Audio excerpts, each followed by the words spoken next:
Hello ভাইয়া, কই তুই? বন্ধুদের সাথে ঘুরতে আসছি। কেন, কি হয়েছে? তুই তোর পকেটে কি রেখেছিলি? কেন, তুই আমার পকেট চেক করেছিস নাকি?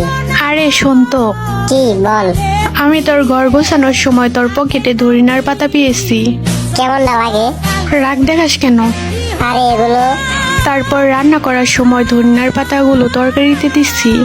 এখন আব্বু আম্মু খেয়ে কি সব আবোল তাবোল বলতেছে। কি বলতেছে? বাবা বলতেছে আমি আকাশে উঠতেছি, মা বলতেছে আমি চাঁদের দেশে যাচ্ছি। আর কি কি বলে? বাবা বলতেছে আকাশের উপর দিয়ে নাকি বিয়ের সব যাত্রী যাচ্ছে, মা বলতেছে চাঁদের দেশে নাকি বর দেখতে যাবে। আর কিছু বলে নাই? বলতেছে তো অনেক কিছু। আচ্ছা, বাসায় কি তেঁতুল বা লেবু আছে? ফ্রিজে লেবু আছে। কেন, লেবু দিয়ে কি হবো? তুই দুইজনকে লেবু খাওয়া। কিন্তু কেন? বেশি কথা বলিস না, যা বলতেছি তাই কর। আমি বাসায় আসতেছি। আচ্ছা ঠিক আছে, তাড়াতাড়ি আয়। আসতেছি। ওই ভাইয়া, তাড়াতাড়ি বাড়িতে আয়, আমারও জানি কেমন কেমন লাগে এখন।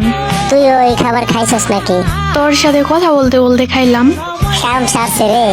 আচ্ছা তুই লেবু খা, আমি আসতেছি।